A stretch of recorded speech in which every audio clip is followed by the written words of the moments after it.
We're here in one of the ornate rooms in the United States Capitol, and I'm joined by two of my really good friends. One who I go way back with, the Minority Whip, Steve Scalise. I almost said majority, maybe that's prophetic, I don't know. Steve Scalise from Louisiana and Wagner from Missouri. Thanks so much for sitting down with us. Great to be with you, Tom. Pleasure, just a pleasure. And Wagner, I'm going to start with you because you are the author of a bill that has gotten a lot of attention. It is the Born Alive Abortion Survivors Protection Act. And if I were to look for something that drew a contrast between the two competing ideologies here in Washington, D.C. on Capitol Hill, it would be this issue. It would be, and you would think this would be a bipartisan issue, making sure that we provide medical care to a child that is born alive as a result of a botched abortion. It's unconscionable. It grieves me to think that both sides of the aisle can't come together on an issue like this. But the fact of the matter is that Speaker Pelosi has held this up time and time again. I introduced this legislation very proudly in February, and shortly thereafter, the whip put forward his discharge petition. But this is something that did pass in prior Congresses in the U.S. House. And all that we're asking is that you provide medical support for a child that is born alive. This is quite amazing, Steve. You know, we go back to the Louisiana legislature, Louisiana being one of the most conservative in terms of the life issue states in America, and you've teamed up with Ann to try to get a vote on this. Now, you have a discharge petition, and you're up to 205 signatures now. 205, you have to have 218, but you've also gone to the floor 80 times for a request that they at least be an up or down vote on this. Right, you know, and this is, we're the people's house. We're supposed to be this deliberative body where we debate issues that the public is concerned about. When you think about this idea that a few states have already indoctrinated, New York being the most prominent, you heard the governor of Virginia talking about allowing a baby to be murdered after it's born alive and then call that abortion. To me, that's murder. I don't understand why you would need a law to protect it, but then when you look at the fact that in some of these states, they're allowing it. It's legal in states like New York to murder the baby after it's born alive. This is an area where everybody, as Ann said, should be able to come together. Republicans, Democrats, people that are pro-choice think that it's wrong to murder the baby after it's born alive, and yet Speaker Pelosi refuses over and over again to bring this bill to the floor. I think she's scared to death of this kind of debate. First of all, just most people, when you tell them that this is legal, they're shocked that you can actually do this to a baby that's born alive. You can literally murder that baby. So it's something that I think ought to be front and center as we approach an election where so much is at stake. This is one of those dividing points because we've got 205 signatures. This, by the way, got the most signatures of any discharge petition in the history of Congress on the first day. Broke 100 signatures on day one. Never happened before, which tells you this is something people really care about. But Speaker Pelosi is threatening members on her side that sign it. In fact, the first Democrat that signed it, Dan Lipinski of Illinois, represents parts of Chicago, a union liberal who's pro-life.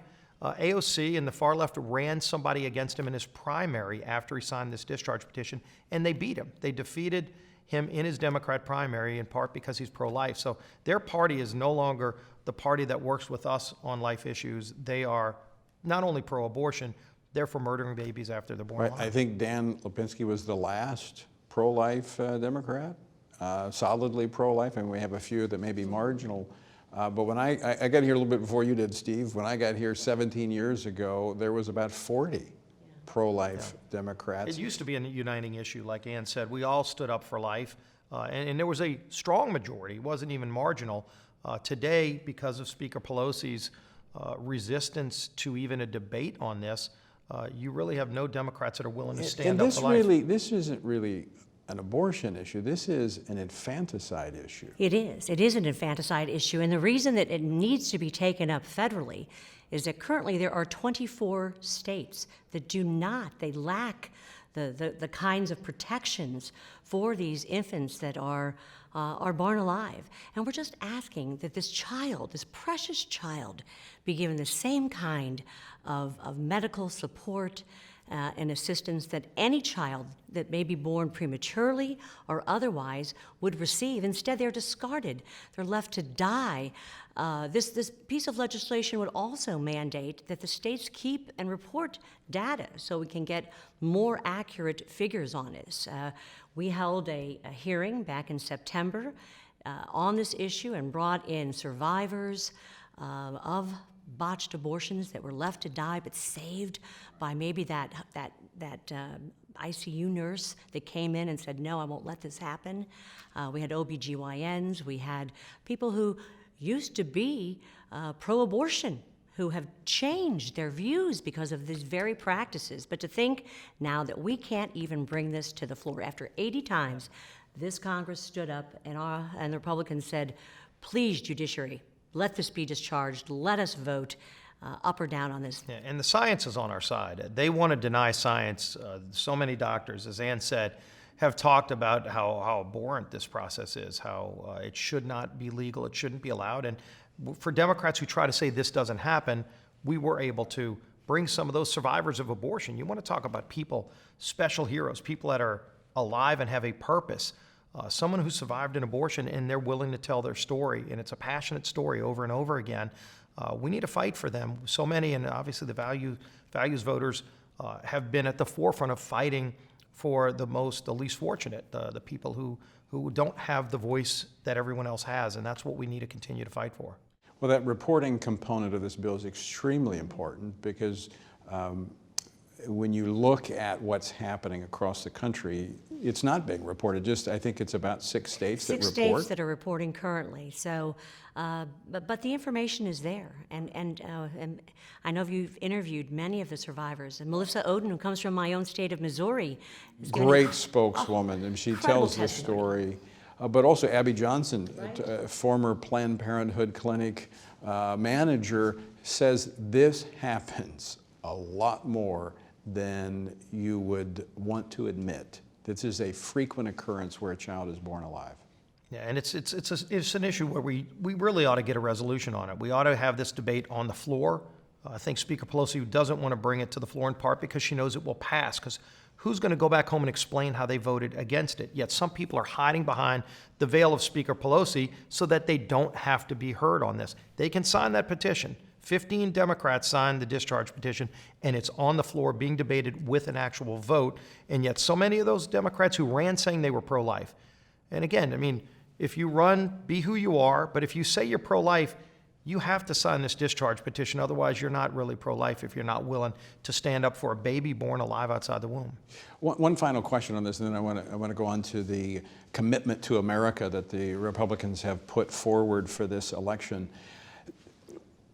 When you look at the polling data, as you said, this is overwhelmingly supported, even by those that would identify themselves as pro-choice. I mean, this is not even close. So why is Nancy Pelosi and the Democratic Party so committed to this? Who's controlling the Democratic Party? Yeah, I think we see that now. It's the far left, it's the socialist left, it's the people that want not only abortion on demand, but they want taxpayer funding.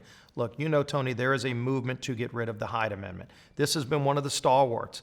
It unites both sides for decades, since Henry Hyde brought forward, initially he wanted a constitutional amendment banning abortion. He wasn't able to get the votes, but he didn't give up. And this is something that we all ought to be inspired by, is that we would not have the Hyde Amendment today if Henry Hyde just gave up on his initial quest. But he said, how then do I go about protecting life in other ways? And he was able to get language that ultimately becomes a stalwart for all of our appropriations bills that said taxpayer money cannot be used to fund abortion. They are fervently trying to get rid of that Hyde protection right now. And truly, if you look at the Hyde Amendment, this has been in place since 1976. 1976. And when you talk about where the American public is, a vast majority of Americans, wherever you fall on the spectrum, are against any kind of federal or public funding of abortion. And that's all Hyde does, is make sure that we are not federally appropriating money that goes towards abortion. And that's never been controversial until now. Yeah, and that's number one agenda item. That's why people need to know what's at stake in this election. We always know that elections have consequences. We always see from time to time some elections have more significance than others. I don't think there's ever been a more significant election, because it's not just Republican moderates versus Democrat moderates, or conservatives versus liberals. It's really freedom versus government-controlled socialism. And part of that, they've got working groups right now on the Democrat side to get rid of the filibuster rule in the Senate. They're talking about expanding the Supreme Court so they can literally flip the Supreme Court, not through the normal constitutional means, but they don't have the numbers now, so they'll just add numbers if they get power. And there is a thirst for power right now like we've never seen, because they want to go after these tenets of our faith and our foundation in this country. We stand up. Our inalienable rights, the very first one is life. Our founders put that there for a reason.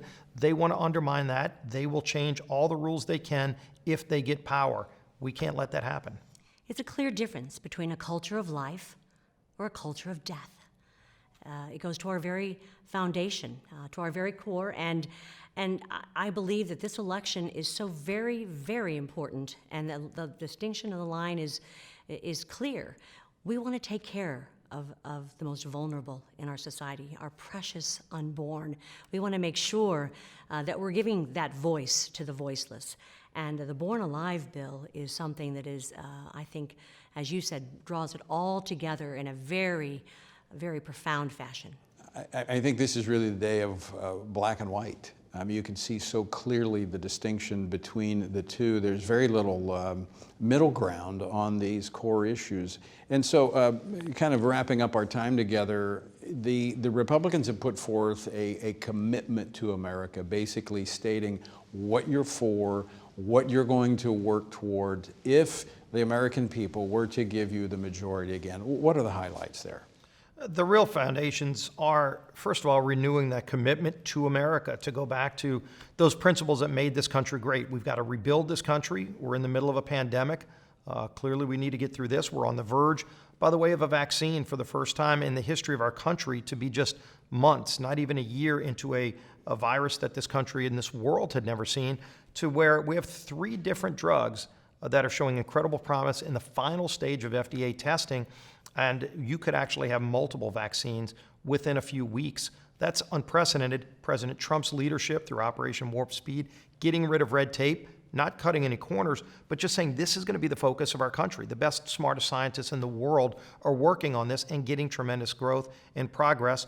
And so we need to get our country back on track. We need to reopen our schools, for goodness sake. If there's never been a better argument for school choice, you have some school systems that are taking your money but won't safely educate your child, when a school system down the street has shown how you can safely educate the child. Why shouldn't the parent be able to choose where their kids go if somebody's not going to safely educate your child? It's hurting those children.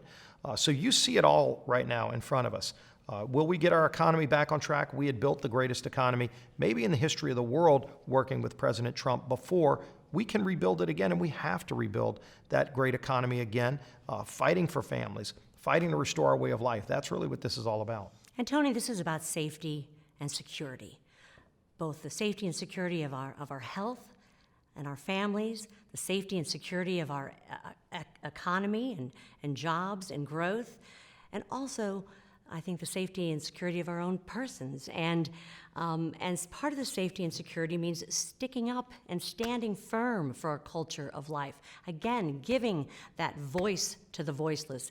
It is about freedom. It's about restoring our freedoms that are very basic to who we are, but it's about security, safety, security in every way, shape, or form. And I can't imagine anything more important than securing the life of our unborn children and those that are in fact even born alive. Yeah, we need to defend life. We need to defend all of our rights right now, because look, the Second Amendment is on the line too. We're not only fighting for life, we're fighting for, as Ann said, the safety and security of our communities. Who would have thought there would be a debate going on in this country whether or not we would support or defund police? I wouldn't be here today if it wasn't for the bravery and heroism of police officers who fight, defend our lives, defend our communities every single day, and they put their lives on the line. If there's a dirty cop, we all support getting rid of that cop, but by and large, the vast majority of our police officers are risking their lives, and they have a right to go home to their families every night too. This idea that you would take away that basic support mechanism and defund them and make these communities less risk, less safe. It's a dangerous concept that actually is gaining some steam, and some cities have done it to the detriment of the people in those communities. So who would have thought we'd be in this debate? But we're in it. And that means we have to fight for those basic principles that not only that make this country great, but that keep our communities safe. That's what's on the line this November. Final question for you, and you see this firsthand. Most conservatives wanted to, as you've described, Ann, want to take care of their families. They want to live in peace. But we live in this cancel culture where the values that we care about, if you stand up and speak about them, you are viciously attacked. What do the conservative voters out there in America need to do to ensure that we preserve this republic? Well, a lot of it begins, I think, in the educational process, which begins in the home.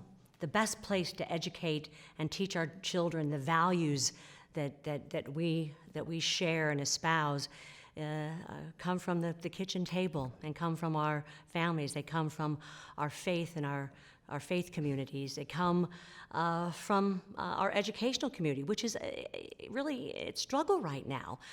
When you lose the press, when you lose the education, you lose your freedom. So it is up to our families to restore these kinds of values, and I think that's what we're fighting for. We're fighting for their freedom to be able to stand up and espouse the values that they believe in for themselves, their families, and their communities. And look, we know values voters understand this, but we can never overstate it enough. The most important thing you can do is vote. Because when you see people coming and trying to take away the values and the principles that make this country great, the very rights and freedoms that make America the most unique country in the world that fights for freedom every day, if you don't vote, they will outvote you and take that away. They've made it clear they're willing to do this. And we know what we stand for. We're not afraid to say it. The folks on the other side that are saying things implicitly that tell you that they will take those rights and freedoms away, if we don't vote and they do, those rights and freedoms can go away. As Ronald Reagan said, freedom's only one generation away from extinction. We will not let it go extinct on our watch, but that means we have to vote. We know what's at stake. They're saying it directly and indirectly. We know what we stand for. Cancel culture is a dangerous concept. Maybe in totalitarian, communist, and socialist regimes, they shut down opposition. We're supposed to embrace it as conservatives or liberals. Our colleges and universities really need to step up and turn away from this. And President Trump's actually been very aggressive at saying you're going to lose federal funding. Right. If you turn away people's viewpoints, if you discriminate against people based on their political views. Of all places, college campuses shouldn't do it, but we're seeing that, and that's where we need to stand up against it. So where you see it, stand up and be vocal, but vote. That's the most important thing. Congressman Steve Scalise, Congresswoman Ann Wagner, thanks so much for sitting down with us and for joining this year's Values Voter Summit, and thank you for standing up for the value voters here on Capitol Hill. God bless you. God bless this great country, Tony. Amen.